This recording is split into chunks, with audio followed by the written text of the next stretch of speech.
नमस्कार। प्रस्तुत है आज का चिंतन। प्रकृति ने प्रत्येक वस्तु को अनुपम और अद्वितीय बनाया है। कोई वस्तु उस समूह या वर्ग की दूसरी वस्तु से एकदम साम्य नहीं रखती। यहाँ तक कि एक पत्थर भी दूसरे पत्थर से समानता नहीं रखता, फिर मनुष्य में समानता होना तो दूर की बात है। प्रत्येक व्यक्ति की अपनी भिन्न रुचियाँ होती हैं और स्वभाव अलग अलग होता है। परिवार के बाहर स्वभाव की यह भिन्नता उतना टकराव पैदा नहीं करती जितनी कि परिवार के भीतर टकराहट की स्थिति उत्पन्न करती है। देखा जाए तो परिवार में जितने विग्रह और कलह खड़े होते हैं, उनके मूल में स्वभाव और प्रकृति की यह भिन्नता ही ज़्यादातर कारण होती है। बाहर के व्यक्तियों में स्वभाव की भिन्नता तो लोग फिर भी बर्दाश्त कर लेते हैं, क्योंकि बाहरी व्यक्तियों से कोई 24 घंटे संपर्क नहीं रखता, परंतु घर के लोगों से तो व्यक्ति हर क्षण, हर घड़ी और प्रतिपल जुड़े रहते हैं। यदि दूसरों के स्वभाव वैचित्र्य को सहने का अभ्यास न हो, तो उनके मामलों में हस्तक्षेप करने की प्रवृत्ति पैदा हो ही जाती है, और यह हस्तक्षेप अनावश्यक हुआ तो विग्रह का खड़ा होना अनिवार्य परिणाम बन जाता है। कहा जा चुका है कि पारिवारिक कलह का एक बड़ा और प्रमुख कारण दूसरों के मामले में अनावश्यक हस्तक्षेप करना है। इस तरह के व्यक्तिगत मामलों में पति पत्नी का पारस्परिक व्यवहार भी आता है। कोई व्यक्ति अपनी पत्नी को कितना प्यार करता है, क्या क्या खिलाता पिलाता है, पारिवारिक सुख शांति के लिए यह बात उतनी महत्वपूर्ण नहीं है जितनी यह है कि वह अपनी पत्नी को किन किन बातों में रोकता टोकता है, किन बातों में हस्तक्षेप करता है। किसी को भी, भले ही वह अपना जीवन साथी ही क्यों ना हो, पूरी तरह अपनी मन मर्जी के अनुसार चलाने की आदत ही बुरी है, और इस तरह का बहुत ज़्यादा हस्तक्षेप करने पर दूसरा पक्ष बुरा मानेगा ही। एक सीमा के बाद बुरा मानने की यह आदत कलह में भी परिवर्तित होती है। इसी प्रकार संयुक्त परिवारों में पति पत्नी के संबंधों में भी अनावश्यक हस्तक्षेप नहीं करना चाहिए।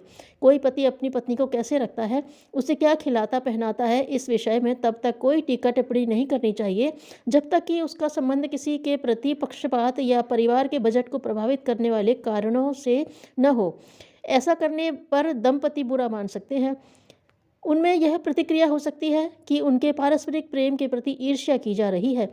यह भावना पारिवारिक प्रसन्नता के लिए अहितकर ही हो सकती है। इसके अतिरिक्त कई बार परिवार का कोई प्रौढ़ सदस्य किसी बात को लेकर अपनी पत्नी की कई बार भर्त्सना भी करते हैं। यदि वह भर्त्सना पूरे वातावरण को प्रभावित नहीं करती है, परिवार का कोई अवांछनीय प्रभाव नहीं डाल रही है, तो किसी को उसमें हस्तक्षेप नहीं करना चाहिए। बाहर ही नहीं, परिवार के भीतर भी किसी सदस्य के व्यक्तिगत मामलों में हस्तक्षेप करना तभी उचित कहा जा सकता है जब कोई व्यक्ति ऐसा कार्य करने लगे जिसे अनैतिक कहा जाए और उसके कारण परिवार की प्रतिष्ठा अथवा अर्थ संतुलन पर कोई आंच आए। किंतु प्रायः ऐसा बहुत कम होता है। अधिकांशतः तो वैचारिक अनुदारता और असहिष्णुता के कारण ही हस्तक्षेप किया जाता है। इसी कारण अपनी रुचि और कल्पना से भिन्न कोई बात सहन नहीं होती। इस संदर्भ में यह ध्यान रखकर चलना चाहिए, परमात्मा की इस सृष्टि में कोई भी वस्तु दूसरी वस्तु से साम्य नहीं रखती। यहाँ तक कि जड़ पत्थर का एक टुकड़ा भी किसी दूसरे टुकड़े से हूबहू मेल नहीं खाता, तो फिर मनुष्यों का स्वभाव ही कहाँ मेल खाएगा। एक एक व्यक्ति का अपना निजी व्यक्तित्व है, निजी स्वभाव है, उसकी अपनी निजी आदतें हैं। दूसरों के हाव भाव, व्यवहार आदि में समानता होने का तो कोई प्रश्न ही नहीं होता। घर में भी थोड़े से व्यक्ति होते हैं, उनके स्वभाव और उनकी आदतें भी इसी वैचित्र्य नियम का प्रतिनिधित्व करती हैं। इतना होने पर भी एक व्यवस्था में शांति और उत्साहपूर्वक निर्वाह किया जा सकता है। स्वभाव, रुचि, प्रकृति और आदतों में थोड़ी सी भूल होने के कारण टकराव हो जाना स्वाभाविक है।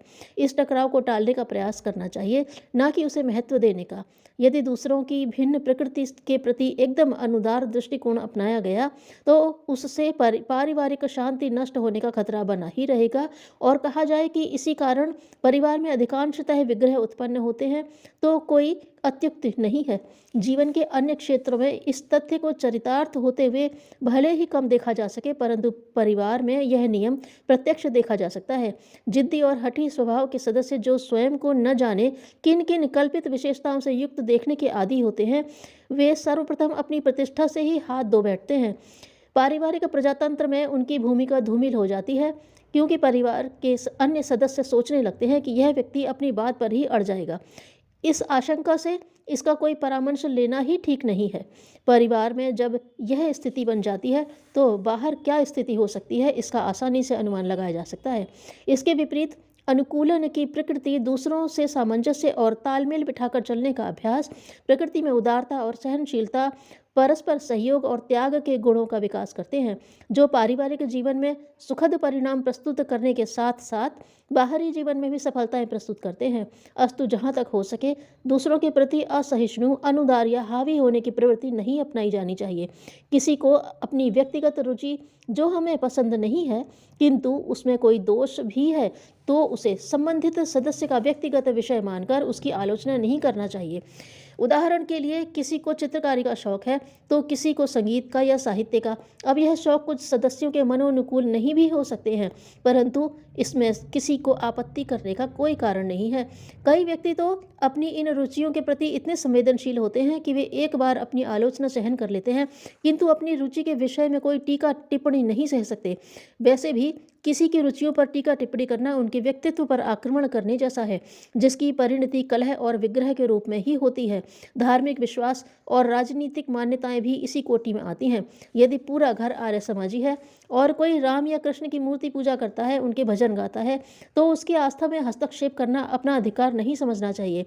इसी प्रकार राजनीतिक मान्यताओं की दृष्टि से कोई साम्यवादी है तो कोई सर्वोदयी।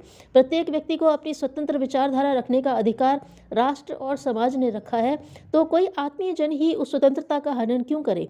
इस तरह के दोष रहित मामलों में तो किसी को भी किसी की आलोचना नहीं करनी चाहिए और न ही किसी को किसी के जीवन में हस्तक्षेप।